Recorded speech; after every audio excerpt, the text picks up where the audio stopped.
बिस्मिल्लाहिर्रहमानिर्रहीम। चैप्टर 11 का theorem 1, this is very important theorem.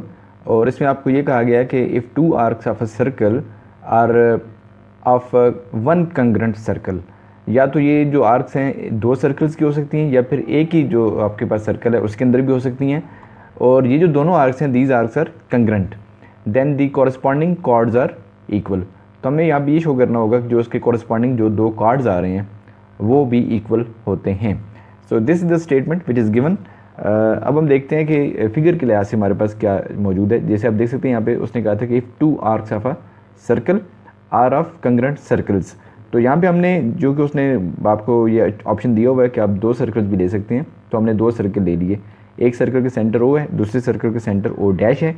यहाँ पे जो दो आर्क्स हैं, जैसे ये आपके पास फर्स्ट सर्कल है, इसकी आर्क आपके पास बन रही है आर्क ए डी सी, और जो है हमारे पास जो दूसरा सर्कल है इसकी आर्क हमारे पास बन रही है A dash D dash and C dash.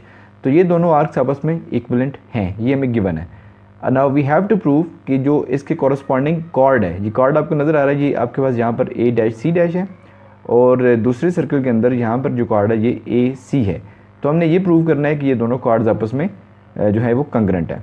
तो सबसे पहले हम देख लेते हैं कि व्हाट इज़ गिवन टू अस।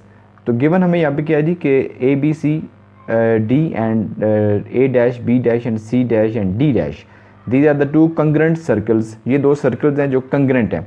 ये बात आप याद रखिएगा कि सर्कल्स कंग्रेंट उस वक्त होते हैं जब उनका रेडियस कंग्रेंट होता है, ठीक है। रेडियस जो है वो आपके पास कंग्रेंट होंगे तभी आपके जो सर्कल हैं वो कंग्रेंट होते हैं। तो इसका मतलब ये है कि ये भी ए ओ ए आपके पास जो रेडियस है और यहाँ पर जो ओ डैश ए डैश रेडियस है ये आपस में कंग्रेंट है।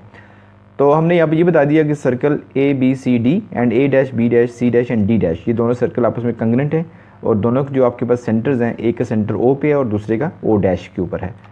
नेक्स्ट हमें प्रूव क्या करना है इसमें, वी हैव टू प्रूव कि यहाँ पे जो इसकी ये जो आर्क थी आर्क ए डी सी, और जो सेकंड आर्क है A dash D dash C dash, ये दोनों आपस में कंग्रेंट आर्क्स हैं। इनके जो ये कॉरस्पॉन्डिंग ये देख सकते हैं आप, ये कॉर्ड बन रहा है, ये ए डैश सी डैश कॉर्ड है, और यहाँ पे जो दूसरे सर्कल में कॉर्ड है ये ए सी है। तो मेजर ऑफ ए सी को बराबर होना चाहिए measure of A dash C dash के, ठीक है। तो दोनों की जो पैमाइश है वो बराबर होगी। This is we have to prove कि measure of A C should be equal to measure of A dash C dash. अब इसके लिए हम कंस्ट्रक्शन क्या करेंगे, देखिए कंस्ट्रक्शन हमें ये करनी है कि आपके पास सर्कल का सेंटर है, सेंटर ओ, और यहाँ पर सेंटर है ओ डैश। तो हम ओ को ए के साथ और इस सेंटर ओ को सी के साथ, ये देख सकते हैं आप डॉटेड लाइंस मौजूद हैं, ये हमने यहाँ से इनको मिला दिया। तो इस तरह से हमारे पास एक ट्राइंगल बन जाएगी, triangle O A C. Same is the case second जो आपके पास ये आप देख सकते हैं सेंटर है, इसको हमने मिला दिया ए के साथ और सी डैश के साथ।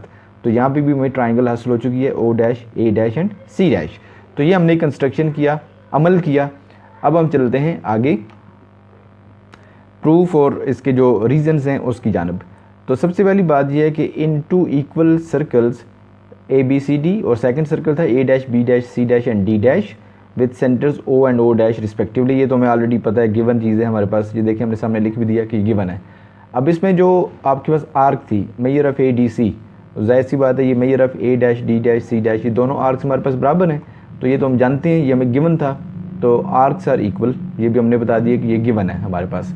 अब इसको हमने एक बहुत इंपॉर्टेंट यहाँ से रिजल्ट बताना है कि आप देखें ये जो सेंटर में एंगल बन रहा है, ये आप जान सकते हैं यहाँ से, ये सेंटर में जो एंगल बन रहा है एंगल ए ओ सी, और इस ट्राइंगल में एंगल बन रहा है angle A dash O dash and C dash. ये एंगल आपके पास जो है वो क्या होगा, कंग्रेंट होगा। क्यों होगा जी, इसका रीज़न ये है कि ये दोनों सर्कल्स कंग्रेंट हैं पहली बात, और दोनों जो आर्क्स हैं ये कंग्रेंट हैं, और दोनों जब आर्क्स कंग्रेंट होती हैं तो वो आपके पास जो है जो आपका एंगल बनता है सेंटर में वो भी कंग्रेंट बनाती हैं, ठीक है ना। तो आपने रीज़न में ये लिखना है क्योंकि ये आर्क कंग्रेंट है। ये देखिए ना, हमने पहले बता भी दिया कि ये गिवन है आपको कि ये जो आर्क है measure of A D C ये कंग्रेंट है, या इसकी पैमाइश बराबर है measure of A dash D dash C dash के। तो क्योंकि इनकी पैमाइश बराबर है तो इसीलिए जो एंगल बन रहा है सेंटर के अंदर वो एंगल भी बराबर होगा। तो therefore measure of angle A O C बराबर होना चाहिए measure of angle A dash O dash C dash. अब इसका हम यूज़ करेंगे जब हम इन ट्राइंगल से कॉरस्पॉन्डेंस लेंगे तो उसमें इसका हम इस्तेमाल करेंगे। तो आइए अब हम इन दोनों ट्राइंगल्स का कॉरस्पॉन्डेंस लेते हैं। जैसे आप देख सकते हैं ये ट्राइंगल है आपके पास ट्राइंगल ओ ए सी, और ये दूसरी ट्राइंगल है O dash A dash and C dash. तो पहली बात है कि measure of O A equals measure of O dash A dash. ये क्यों बराबर है आपस में जनाब, इट इज़ वेरी ऑब्वियस कि ये सर्कल का रेडियस है, तो ये ज़ाहिर आपस में बराबर होंगे।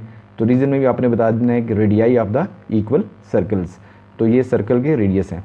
दूसरी बात हमने बताई कि measure of angle A O C should be equal to measure of angle A dash O dash C dash, बिल्कुल वही जो भी आपने पहले प्रूव किया कि ए ओ सी बराबर होना चाहिए A dash O dash C dash की। And reason is very simple कि ये आपके पास जो कंग्रेंट आर्क्स हैं इनका बनाया हुआ आपके पास ये सेंट्रल एंगल है, ठीक है ना। तो हमने ऑलरेडी प्रूव किया हुआ है क्योंकि ये दोनों आर्क्स गिवन थी आपको, ये आपस में कंग्रेंट हैं, तो इनके सामने बनाया वाला जो सेंट्रल एंगल है वो भी ज़ाहिर कंग्रेंट होगा।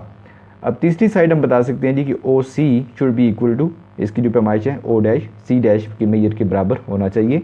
तो ये आप देख सकते हैं तीसरा हमारा पॉइंट आ गया, measure of O C should be equal to measure of O dash C dash. And reason is again very simple कि radius of the same circle. अब जब तीनों चीज़ें आपकी इक्वल आ चुकी हैं तो जाहिर सी बात है कि ये दोनों ट्राइंगल्स आपस में कंग्रेंट हो चुकी हैं। जब दोनों ट्राइंगल्स कंग्रेंट हैं तो इसका क्या मतलब हुआ कि ये जो एक साइड है इसकी मेजर ऑफ ए सी, जाहिर सी बात है ये किसके बराबर होनी चाहिए, measure of A dash and C dash.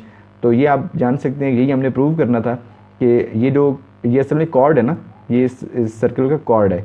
तो ये जो कार्ड हमने बता दिया कि इस कार्ड ए डैश सी डैश के बराबर है, उसके कंग्रेंट आ रहा है। और ये हमने प्रूव करना था कि जो हमारे पास जो आर्क बनती है, जब दो आर्क्स आपस में कंग्रेंट हों तो उनके जो कॉरस्पॉन्डिंग कॉर्ड्स होते हैं वो भी आपस में कंग्रेंट होते हैं। And this is we have shown.